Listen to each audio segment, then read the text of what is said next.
Hello, my name is Zalata Dezamic, and I just wanted to talk to you guys about drug courts today a little bit.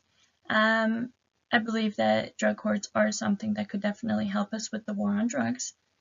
We do have an ongoing epidemic with the use of drugs in America, and it's been ongoing for quite some time now. And I believe that drug courts could be our answer to better assist the public with this need. So some history with drug laws. Um, Drugs have been used and abused for thousands and thousands and thousands of years. Only in 1971 is when President Nixon actually introduced and declared the first war on drugs. And this is when the presence of drug control and mandatory sentencing, along with like no-knock warrants and stuff, came out, and it became very popular and getting utilized.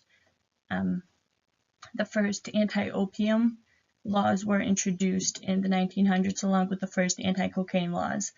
Anti-marijuana laws came out a little later in 1910s and 1920s. The marijuana laws continued to go back and forth, and they tended to fluctuate a little more than the other ones, since they were not as severe as consequences and effects as the other drugs. So some politicians wanted it around, some didn't. And as you see, we continue to go through that dilemma to this day. And we continue to have some states that do want it and some that don't. So that shall continue, I guess. When President Reagan came into office, the incarceration really started to rise due to drug laws. People that were incarcerated for drug offenses or drug-related offenses, it went up from 50,000 in 1980 to over 400,000 by 1997. So that's a matter of 17 years, and that is over 350,000 people that were incarcerated. The difference was over 350,000, which is a lot when you think about it, especially for drug-related and minor offenses. Some of them might not even really need to be in jail. Some of them might have different traumatic events that occurred to them that are causing them to use drugs, and they can't really help it because once that addiction gets going, it gets going and it doesn't really become that person anymore. So some of them are there just sitting, for something that they didn't really have any control over once they abused the drug. In 1981 is when Nancy Reagan came in and started the Just Say No campaign, and this was shortly after Ronald Reagan became president in right around 1981. I'm sorry. The Just Say No campaign kind of began the zero tolerance policy, and the incarceration increased even more. She went around into schools telling, kids, in order not to use drugs or in order not to get involved with drugs, all you have to do is just say no. Unfortunately, we all know that is not as easy as it is. There's many, many more factors in the drug war than just saying no to somebody.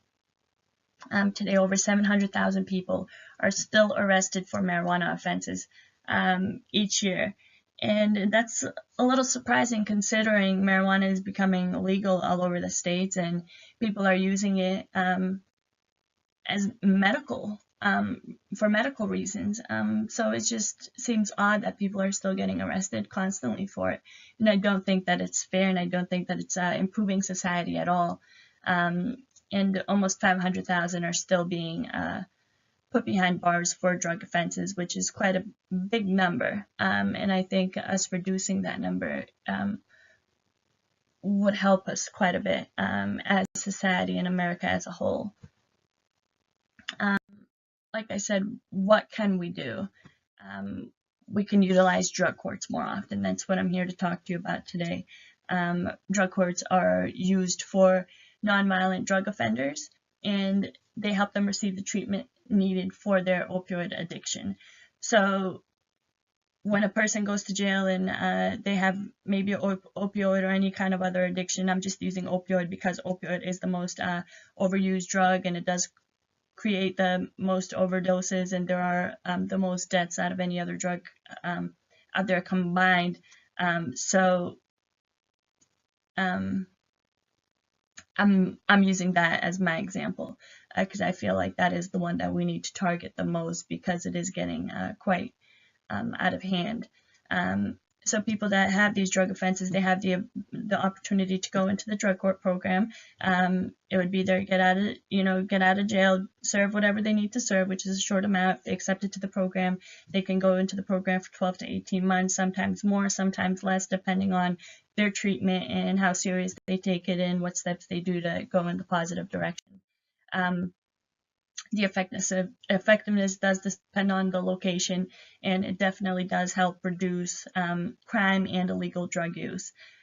Some other less effective ways are probation, boot camps, methadone, or buprenorphine, the shot to help you stay off these drugs. But reality, you're just substituting one thing for another, and they're not really helping you overcome that drug addiction that you do have.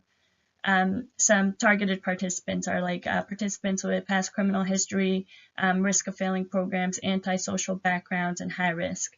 So somebody who's been in and out of the system, quite a few, they're the people that we want to go and help and try to look at and get them into the drug court programs to try to help them overcome these addictions that continue their revolving door into the prison system. There are some different drug courts. Some include like adult drug court, family drug court, juvenile drug court. There's mental health treatment court. There's veterans treatment court if you like PTSD or anything from the war. There's a lot of treatment courts that are available. And I think that they are very successful, and I think they are the right way to help anybody that's in need with any of these issues. So some juveniles, there is juvenile drug court, and those are juveniles that have been picked up on drug charges or possibly usage of drugs. Some benefits to it is the charges do get dropped, the sentence is suspended, and there's a lower recidivism rate during the program and after. So that'll keep the juvenile from offending and committing the same offenses, and hopefully from committing crime, period, and keep them out of jail and keep them from going back and forth into their adulthood. Some that fail to complete are the ones that don't have any family support. They commit offenses during and after programs, and they have little to no benefit. Juveniles are not as willing as adults to engage in substance abuse treatment. So a lot of times the juveniles are the ones that do go back out and they decide that, this wasn't for them, and they're smarter than the system, and, the court's not their friend, and they want to do everything opposite of what they tell them to do. So nationwide, there are over 2,500 drug courts right now. They did emerge in 1980s due to the crack cocaine epidemic because the prisons were filling up with drug offenders. They're still filling up with drug offenders, and it's kind of crazy to think about it that we've come so far in society, but yet we're still putting these people with addictions and with mental health issues behind bars where they're not doing anything with their lives, nor are they becoming any more adept to society, So there is discretion that the judges do use sometimes when it comes to sentencing, and they do help out, and they look at, what kind of person needs this, or what do you need, and what kind of treatment they might need. They are there actually to help, which a lot of people don't think that, the court system and the justice system is there to help, but a lot of times they are. So some other benefits of drug courts is that they do reduce recidivism rates by 8 to 12%. They reduce the drug usage. They reduce jail populations.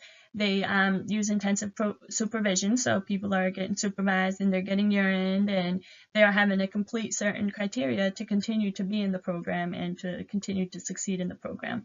They do utilize a lot of case management, community-based treatment programs like drug and alcohol counseling, therapy groups, anger management, whatever the person might be struggling with. They do offer that community support as well to be a little benefit for the people in the drug court system.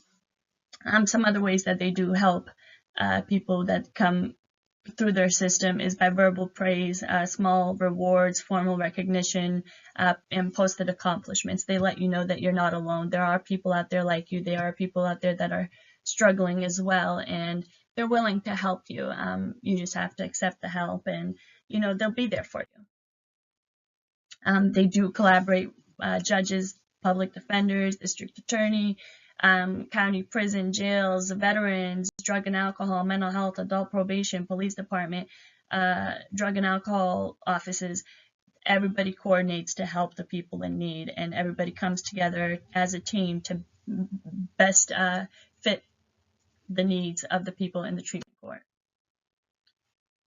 They're able to combat and address drug abuse, mental illness, delinquency, crime, and there's many other reasons of why people use drugs, and that's ultimately the goal of a drug court program, is to figure out, why is this person continuing to use drugs? What kind of trauma does this person have in their lives, and how can we better help them to live their life without the use of substances? So this is a little bit of a history of treatment court.